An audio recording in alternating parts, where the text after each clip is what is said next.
Welcome back, Pokeloggers, to our Pokelogue Battle Series. Here today we have our 4th episode featuring the team from our last episode with the change up from Rillaboom to Talonflame. As explained in the previous episode, Talonflame would be a better option to provide Tailwind support to Chandelure and to Excadrill. Rillaboom wasn't really doing a great deal. It was there mainly to provide fake out support, as I explained previously, and obviously with the priority of Grassy Slide and the ability to change terrain was great, but I feel like we do have some good answers if we play quite cleverly. So Talonflame was a better option for that reason, as well as the fact that it has the ability to carry Taunt, which ours does.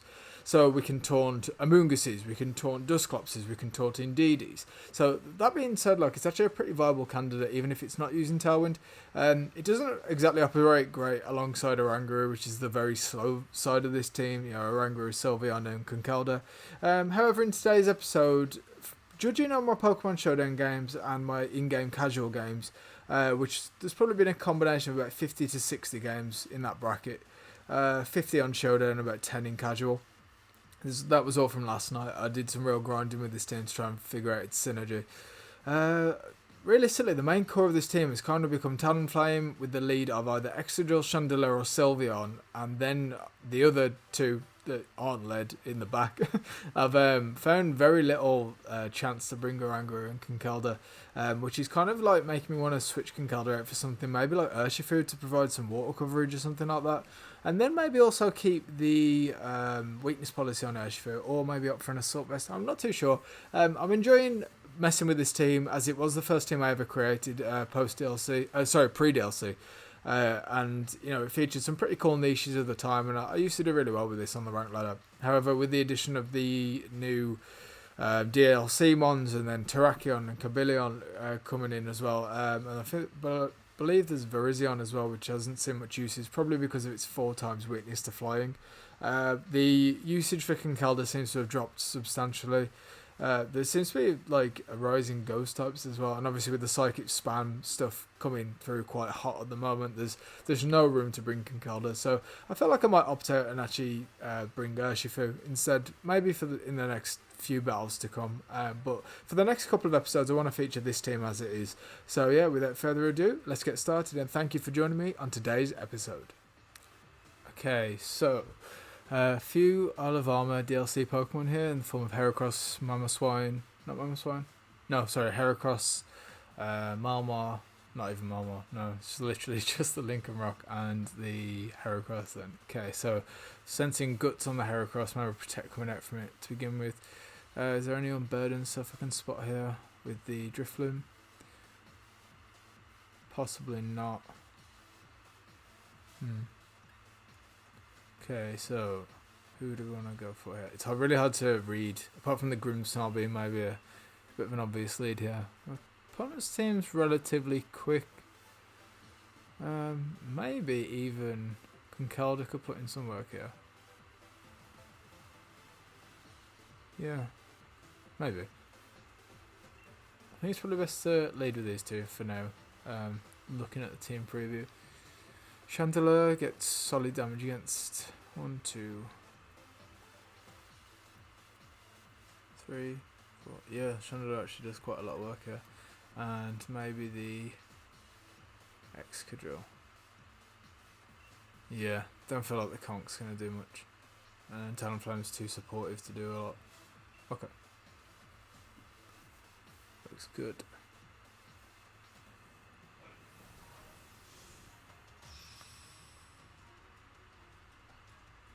Right, yeah. With the new DLC mons, it's very obviously, very hard to pinpoint what your opponent's actually going to do a lot of the time, because there's just so many possible combinations that everyone could be trying out at the moment. Okay, so the Grimmsnarl, we did read that. It's pretty cool shiny on the Lincoln Rock. Okay, so we lead a really, really, really solid lead up against these two. I believe Grimmsnarl actually ties for speed with Sylveon, so what I think I'm going to do here is Lincoln Rock. Yeah, it's rock type. It's always confusing when you look at it. It looks dark type, doesn't it? If we go for a Hyper Voice here to get our special attack boost, and we go for a Yawn into the Lincoln Rock, maybe just to force it to switch out. I'm not familiar with the speeds here, so I don't really want to trick them and allow them to go first. So Yeah, I think that's pretty safe. We go for a yawn onto the Lincoln Rock. Judging on how much damage we do with Sylveon, we can okay, fake out into Oranguru. That's actually not too bad, to be fair. Sonage, lucky hit. Not a crit, thank God for that. Okay, we do solid damage to the Grimmsnarl. Pretty decent damage to the Lincoln Rock as well, actually. Now, does the Lincoln Rock opt for another Stone Edge? Because if they hit a crit here, it's not going to be ideal. Okay, so I'll go for the Lincoln Rock might go for another one. So I'm actually going to go for another Hyper Voice here, and I'm going to go for an Ally Switch. Go for in the Grimmsnarl might use light screens if it's holding them. But even still, I feel like, yeah, the Lincoln Rock's probably going to want to target down the Sylveon here. There must be a reason why they're doing that, actually. I'm trying to think what else they had in the back. Lincoln Rock protects, that's fine. And does Grimmsnarl go for a light screen? Yeah, it would go after a light switch anyway. Taunt, okay, onto Sylveon. Okay, it's not fantastic because we can't use Yawn now. They're really trying to suppress Trick Room here.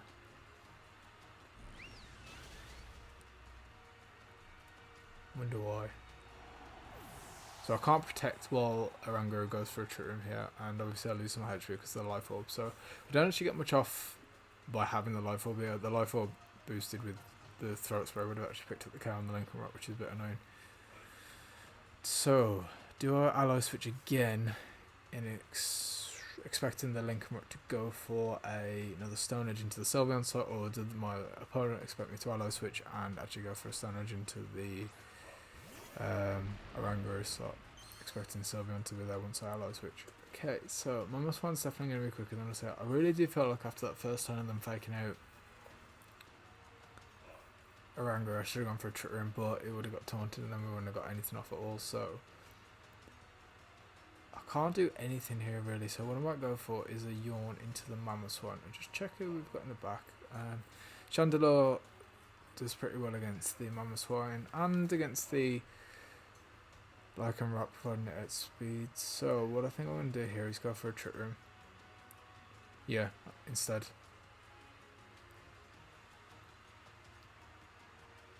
I'm actually just going to opt to stay in and Hyper Voice again, because I don't want to switch in any of the other two and yeah, taking any damage, especially on the Excadrill as it'll break our Sash. So another, probably going to Dynamax Mamoswine here. Yeah, Mamoswine's a pretty decent Dynamax candidate. Pretty sure it was like a few years ago it was already used Pokemon.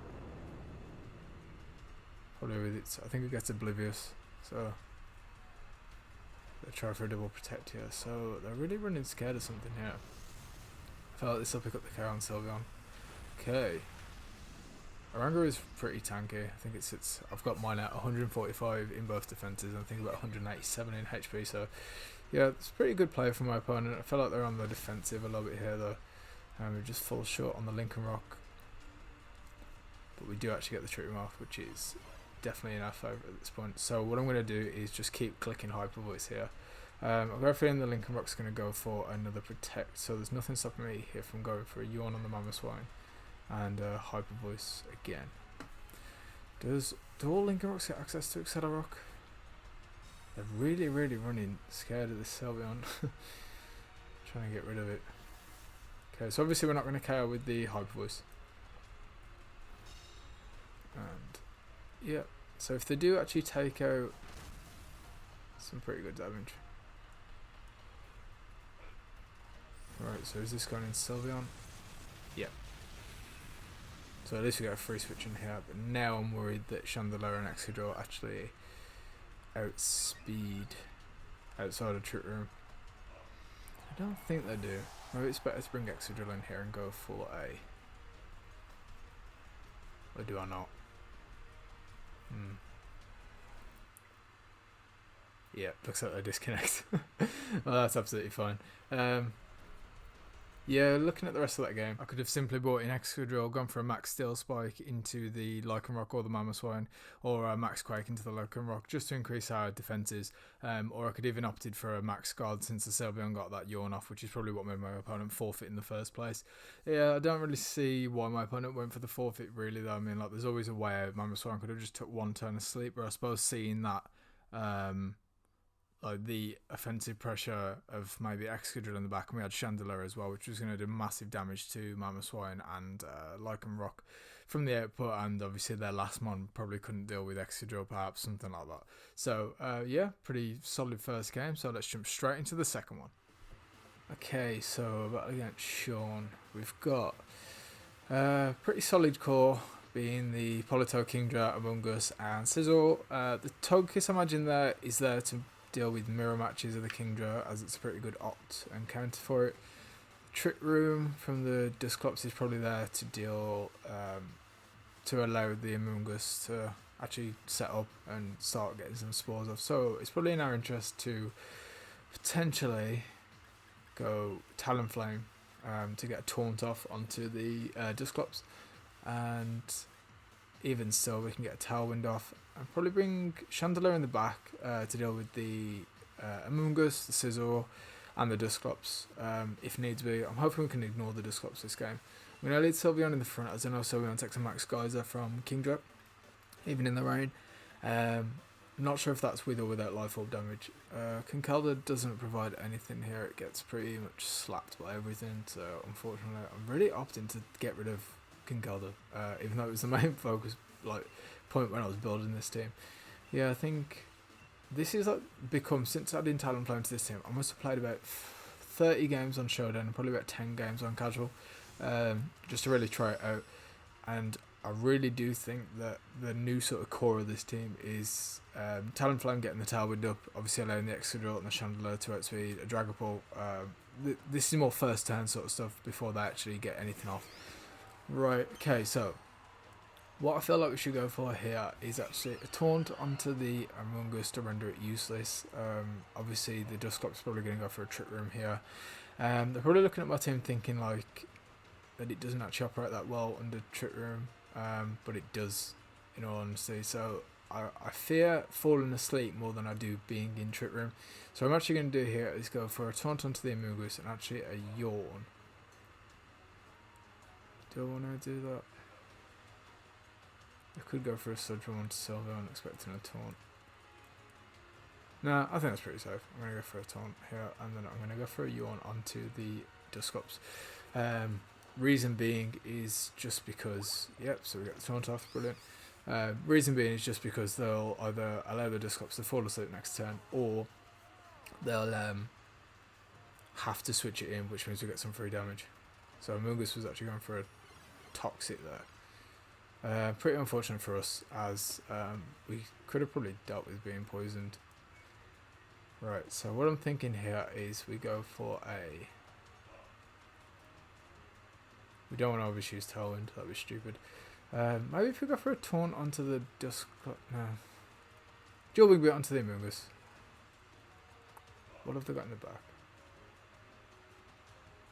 They've got to be bringing in... I can't have Kingdra and Polytoad. I mean, they could have Polytoad, but it's got to be Scizor, I'd imagine. So, what I'm thinking is if we simply just go for a Dual Wing Beat onto the DUSCLOPS, and then actually switch into Chandelier here, expecting the switch into Scizor.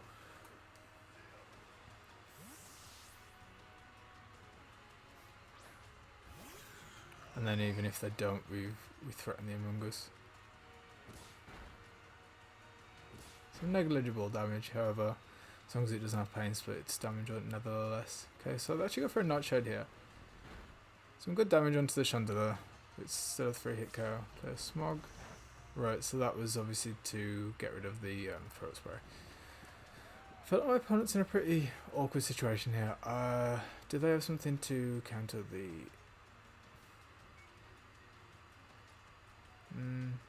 counter the Shadow Ball? Not really, no. I wouldn't say so. I think what I'm going to go for here is another Dual Wing Beat into the Among Us slot, and then actually a Heat Wave. Yeah, I like that.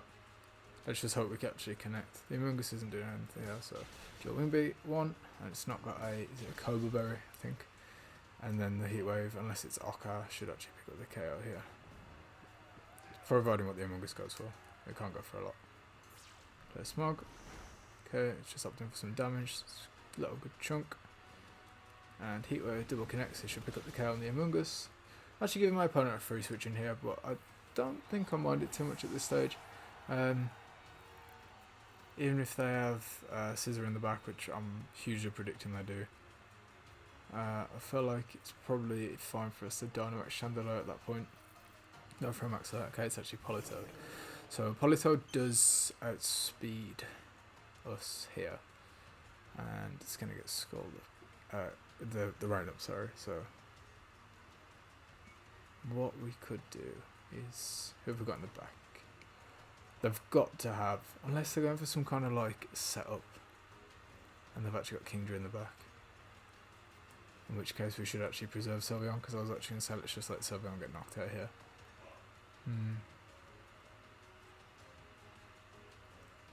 We're in a good spot, so I don't really want to throw this here. I felt like just opting for a double protect. How many turns of Trick Room are left? 2. Yeah, I don't hate that play. I mean, in some crazy scenario, they might actually Dynamax the Politoed, but we'll see. Okay, so they don't. So we are wasting another turn of sleep here on the DUSCLOPS. However, I feel like we need to fear the Scald a little bit. I just want to scout out for what they're actually going to do. So Nightshade into the Chandelier. Yep. And then is it Scald? Weather Ball. Okay, yeah, some people are running that. That's actually a much better option. I wonder why they went for a double up there. Is it just to get rid of it?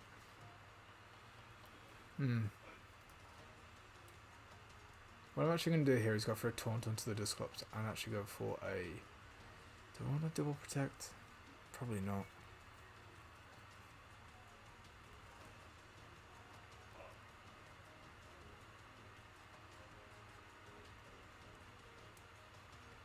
Nah, I feel like it's a pretty tricky play. Let's just make sure I definitely put the Taunt onto the DUSCLOPS. And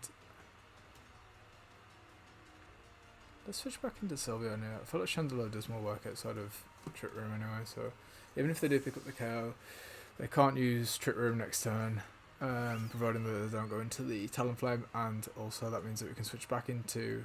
Is this going into Talonflame? Yeah, I think so. Not great. Okay, so either way we do get the Chandelier next turn. Didn't that just reverse it? Yeah, I thought so. That's a weird play. Unless it's a little bit of a flex.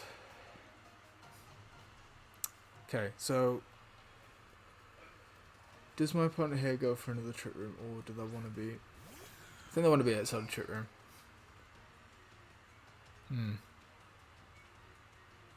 That's such an odd play, that's really throwing me off. Right. I'm not sure if I want to Dynamax Exeter on this game. I think I need to go on the offense somewhat here though. I think a Shadow Ball will pick up the KO on the DUSCLOPS. And then I think going for a Hyper Voice here is pretty safe.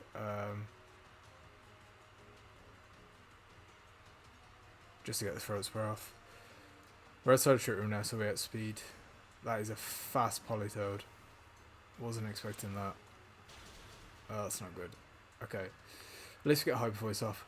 Are they going to go for a Trick Room again here? I really do wonder. Okay, decent-ish damage on both. Couple of misplays that turn. Pain Split, okay, that's what I was saying at the beginning of the video. I was worried it was going to have. Okay, not fantastic. So how fast is that Politoed if it outspeeds 107 speed Chandelier outside of Trick Room?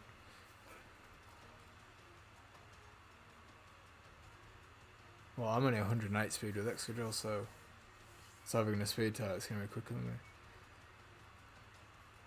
Neither of us are Dynamax yet. I think it's probably more interesting to go for a Max Rockfall into the Politoed. Probably ignore the DUSCLOPS for now.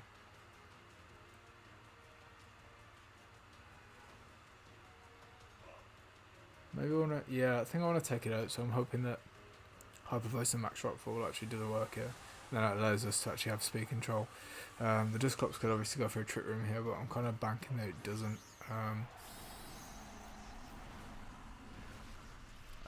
There was no way I was taking out the DUSCLOPS this turn anyway. Losing the Chandelier was pretty big there. I wasn't expecting the Politoed to outspeed us.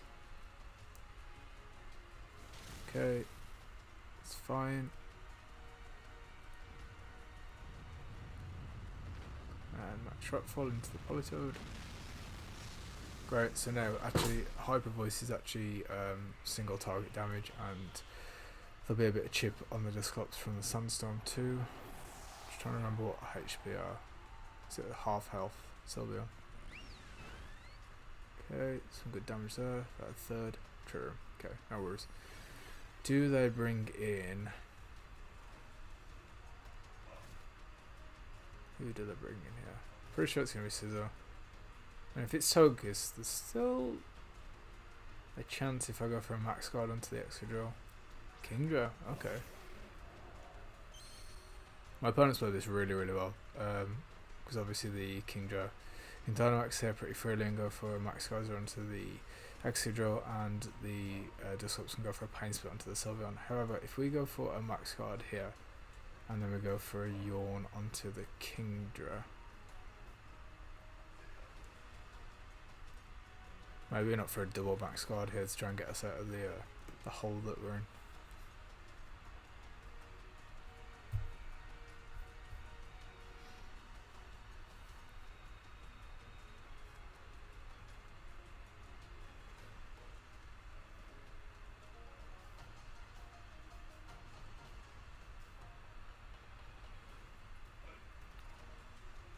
Yeah, I think that was like really our only play. My opponent like really well stalled out. Well, moved themselves into a position where it was better for them to die. I was super surprised to the Kingdra in the back, but I'm actually up to Dynamax the DUSCLOPS here. Okay. Glad we went for a Yawn onto the Kingdra then, because I don't think this DUSCLOPS is doing that much at all. My opponent's plays this game have been so... Yeah, so it's going into the Sylveon. Don't think it's picked up a lot of damage. Nope. Does that get a defense drop? So not a special defense drop. So that doesn't actually help out the Kingdra at all here. Right, so we're faster than the Kingdra inside a Trick Room, which is good to know, because that means that now I can go for a Hyper Voice.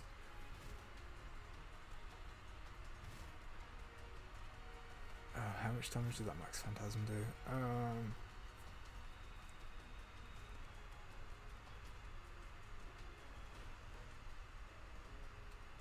What do I do? This is such an odd position to be in. I feel like it's fine to go for another Max Guard here and go for a Protect. No, because we've got the defense drop. Yeah, go for another Max Guard at least and go for a Hyper Voice. Okay, this isn't too bad now then. Do we get Max Guard off? No. Okay, but Sylveon might pick up the one-hit KO on the Kingdra. Let's just hope. And we do. Brilliant.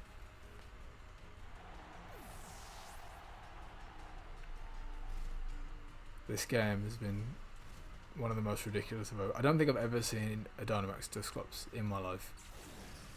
I have, however, Dynamaxed a Whimsicott before, just to get Misty thrown up. Okay, so it's the last mon. I've got 40 seconds, so let's have a good think about this. They've got 2 turns of Trick Room, so there's not even any point in pretending to try and stall anything out here. I think it's just fine to go for a Iron Head and do I go for a Yawn here?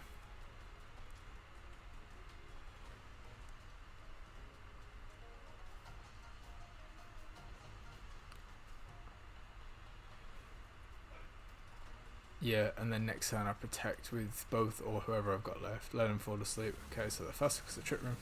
Does this pick up the KO on Sylveon? It does not. Okay. I think my opponent was worried that... Maybe... Why didn't I Dynamax the Kingdra? I'm really...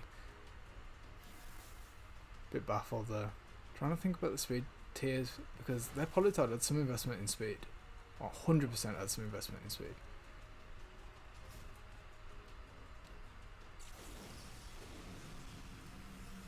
Yeah, it definitely must have had some, because without speed investment, Polytoad sits at 90 speed at level 50. And then we just go for a double Protect here.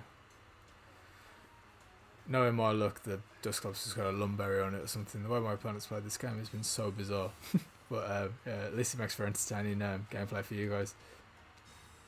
Okay, double protect, really safe play, allows the DUSCLOPS to fall asleep here, so they're just like swinging and missing with a Nightshade.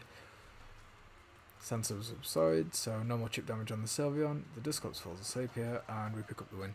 Fantastic. I really want to figure out why my opponent and the Twisted Dimensions Sandstorm, which wouldn't matter because our DUSCLOPS here has to, or their DUSCLOPS here has to take a mandatory turn of sleep. And then does my opponent opt to watch the DUSCLOPS get knocked out, and we get another disconnect, which is absolutely fine by me. Yeah, 2 great games for you here, guys, I think. So yeah, hopefully you enjoyed, and if you did, if you could just leave me a like and a comment on what your favourite part of the video was. I'm hoping that you all agree with me and say it was the fact that you've actually seen a Dynamax DUSCLOPS for the first time ever. Yeah, so if you did enjoy, please leave a like, comment down below, and if you want to see more of this, subscribe and turn on the notification bell for me. That'd be absolutely fantastic. Okay guys, have a great day, and I'll see you in tomorrow's episode.